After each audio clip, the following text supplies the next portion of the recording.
طریقہ تھا کہ حکمرانی کرنی ہے جیسے بھی ہو. اگر کسی غلام نے دھوپ میں بندھا رہ گیا، اونٹ اور چھاؤں میں نہیں باندھا تو درے مارتے تھے، اور اگر اس نے کھول کے باندھ دیا تو پھر بھی مارتے تھے. کہتے تھے اتنا سیانا ہو گیا تو انہیں پوچھا ہی نہیں، خود بخود ہی باندھ دیا. وہ شخص حضور کی بارگاہ میں آیا اور بہت سارے لوگوں کے پاس کیونکہ وہ جاتا تھا اپنے سربراہ کا پیغام لے کے، تو وہ کانپ رہا ہے جب حضور کی بارگاہ میں گیا، ڈر رہا ہے. اب ذرا بات کو سمجھنا، نبی پاک صلی اللہ علیہ وسلم نے اس سے فرمایا کیوں ڈرتے ہو؟ سادہ آدمی ہے، دیہاتی ہے، بدو ہے. اللہ کے رسول نے تھپ کی دی. کیوں ڈرتے ہو؟ تو کہتے ہیں حضور مجھے آداب نہیں آتے اور مجھے ڈر آتا ہے، کوئی بات اگر ایسی ہو گئی، آپ مدینے کی حکومت کے سربراہ ہیں، تو کہیں آپ ناراض نہ ہو جائیں. حضرت انس بن مالک فرماتے ہیں بات کہاں کی تھی، پہنچ کہاں گئی. جب اس نے یہ کہا نا کہ آپ تو حکومت کے سربراہ ہیں، کہیں کوئی غلطی نہ مجھ سے ہو جائے، تو نبی پاک کی آنکھوں میں آنسو آ گئے. حضور رونے لگے اور نبی پاک صلی اللہ علیہ وسلم فرمانے لگے نہ بھائی، تو کسی حکومت کے سربراہ کے پاس نہیں آیا، نہ تو اس بیٹے کے پاس آیا ہے جس کی ماں گوشت کے خشک ٹکڑے کھا کے بھی گزارا کر لیتی. میں تو ایک غریب ماں کا بیٹا ہوں.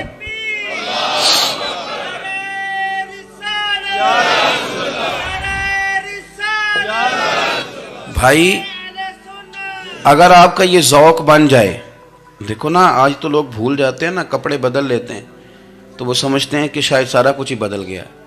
یعنی گاؤں سے آ کر پڑھنے والے بھول ہی گئے ہیں کہ کس کی ماں نے کتنا زیور بیچا تھا. لوگ بھول جاتے ہیں چیزوں کو. اپنے ماضی کو یاد رکھیں، آپ لوگوں کے ساتھ پیار کریں، آپ لوگوں کو موقع دیں، آپ تھوڑی سی اور کوشش کریں اس شخص تک جانے کی جو آپ کو مایوس نظر آ رہا ہے، پریشان نظر آ رہا ہے. یہ ہمیں میلاد والے محبوب صلی اللہ علیہ وسلم نے درس دیا. ایک اور پہلو، حضور سید عالم صلی اللہ علیہ وسلم نے، ہمارے ہاں نا ابھی بھی برادری کی تقسیم ہے، ابھی بھی، اور کچھ میں نے ایسے کمزور لوگ بھی دیکھے. یہ اس طرح کی حرکتیں ہارے ہوئے لوگ کرتے ہیں، ہارے ہوئے لوگ جو اپنے آپ کو سمجھتے ہیں کہ میں کوئی بڑا آدمی ہوں. بڑا آدمی تو اپنے اخلاق سے ہوتا ہے، اپنے کردار سے ہوتا ہے، اپنی سخاوت سے ہوتا ہے، لوگوں سے پیار کرنے سے ہوتا ہے. باقی یہ کہ بیٹھ کے کہانی سنانا کہ میں بڑا کچھ کرتا ہوں، تو جو کچھ کرتا ہوتا ہے اسے سنانے کی کوئی ضرورت ہے. ایک اور بہت سارے لوگ آپ تعزیت کرنے جائیں نا والد کے انتقال کے بعد، تو ان بیچاروں کو بتانا پڑتا ہے کہ ابا جی میرے بغیر دوائی نہیں کھاتے تھے. تو میں کہتا ہوں اگر تیرے بغیر نہیں کھاتے تھے پھر بتانے کی ضرورت نہیں، پھر تو سارے گاؤں کو پتا ہوگا کہ تیرے بغیر نہیں کھاتے تھے. اور اگر کوئی دال میں کالا ہے تو پھر تیری وضاحت کوئی بندہ قبول نہیں کرے گا.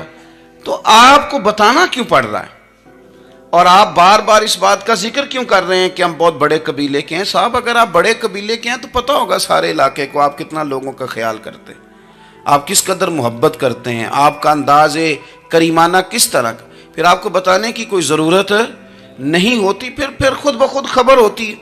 حضرت سیدنا ابو ذر غفاری رضی اللہ تعالیٰ عنہ، قبیلہ بنو غفار ایک بڑی شاخ تھی قبیلوں میں سے. جو لوگ اس زمانے میں مالدار قبیلوں سے تعلق رکھتے تھے ان میں سے ایک بڑا نام تھا.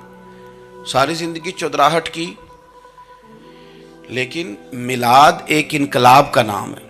میں میلاد منانے والے دوستوں سے گزارش کرتا ہوں کہ آپ ہر سال میلاد منائیں، اور ہر سال میلاد کے بعد آپ تھوڑے بدل بھی جائیں، یعنی تھوڑے سے بدل جائیں.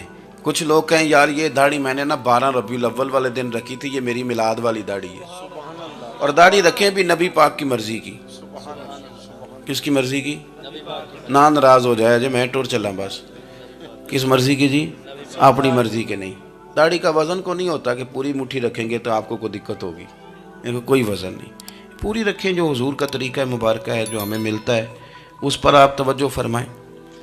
تو میں جو بات عرض کرنے جا رہا ہوں وہ میلاد انقلاب ہے. حضور سید عالم صلی اللہ علیہ وسلم کی بارگاہ میں آنے سے پہلے لوگ کچھ اور ہوتے تھے، اور یہاں سے ہو کے جاتے تھے تو پھر ان میں تبدیلی آتی تھی.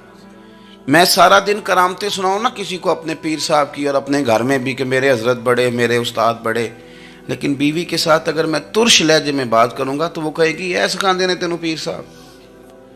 دوست کہیں گے یہ سکھاتے ہیں آپ. تو آپ کی کہانیاں نہیں چلتی، آپ کا کردار چلتا ہے. حضرت ابو ذر غفاری رضی اللہ تعالیٰ عنہ فرماتے ہیں چونکہ میں چودھری تھا، سیدنا بلال حبشی رضی اللہ تعالیٰ عنہ کے پاس میں بیٹھا تھا کسی بات میں بات آگے بڑھی اور بڑھتے بڑھتے بات شکرنجی تک چلی گئی. رائے کے اختلاف نے باتوں میں تلخی پیدا کر دی، اور جب تھوڑے لفظ اور تیز ہوئے تو میں نے انہیں کہہ دیا چپ کر، تو ابشن کا بیٹا ہے. کس کے بیٹے تھے؟ حضرت بلال. کہتے ہیں جب انہوں نے مجھے کہا تو میرا دل بڑا ٹوٹا، لیکن میں نے ارادہ کیا کہ میں نے حضور کی بارگاہ میں نہیں عرض کرنی. اب ہر بات کی ہم حضور کی بارگاہ میں شکایت کریں. لیکن میں جا کے مسجد میں بیٹھا، اور جب سرکار آئے نا، ارادہ نہیں تھا کہ عرض کروں گا، لیکن حضور کا چہرہ دیکھا تو دکھ میرا خود ہی تازہ ہو گیا. رونے کا بھی تو تب ہی مزہ آتا ہے نا کوئی اپنا ملے تو. فرماتے ہیں کہ میرے آنسو نا بغیر اختیار کے چھلک پڑے اور میں کھل کے روئے، کھل کے. قربان جاؤں محبوب کے بھی حضور نے پاس نہیں بلایا، بلکہ نبی پاک اٹھ کے خود میرے پاس آئے اور مجھے کندھوں سے پکڑ کے سینے سے لگایا، اور جب میں کھل کے رو لیا تو حضور میرے آنسو پوچھنے لگے. میرے عزیز، اور پھر حضرت بلال حبشی رضی اللہ تعالیٰ عنہ چونکہ حضور کے غلام تھے اور انہیں پتہ تھا کہ سرکار میری ناز برداری کرتے ہیں، حضور نے چپ کرایا. فرمایا کیوں روتے ہو؟ تو عرض کرنے لگے یا رسول اللہ صلی اللہ علیہ وسلم، اگر میں ابشن کا بیٹا ہوں تو میری تو غلطی کوئی نہیں نا، یہ تو تقسیم اللہ کی ہے نا. الذی خلقک فسواک فعدلک فی ای صورت ما شاء رکبک. جس طرح وہ چاہتا ہے، جس کو چاہتا ہے اس طرح کی اس کی صورت بنا دیتا ہے.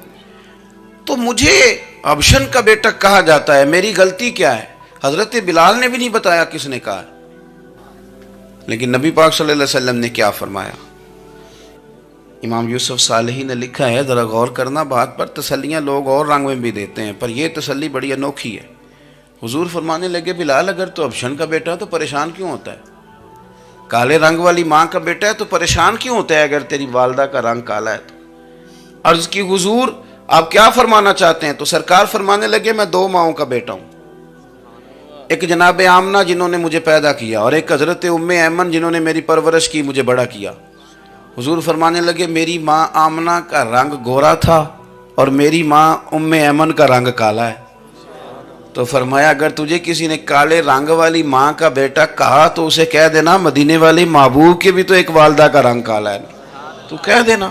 حضرت بلال کہتے ہیں کہ وہ اس طرح کی تسلی تھی، طفل تسلیاں نہیں جس طرح کی ہمیں دی جاتی، وہ اس طرح کی خوبصورت تسلی تھی کہ اس کے بعد میرا دل ایسا ٹھنڈا ہوا، پھر کسی کا تانا نہیں رہا، پھر کسی کی تکلیف نہیں رہی. رسول پاک صلی اللہ تعالی علیہ وسلم نے یہ جو آج تقسیم ہے ہمارے ہاں اونچ نیچ کی، چھوٹے بڑے کی، ذات برادری کی، حضور فرماتے ہیں میں نے پاؤں کے نیچے رکھ کے کچل دی. اب اس کا کوئی سٹیٹس نہیں رہا، اب یہ کوئی معاملہ نہیں. پھر میرے بھائی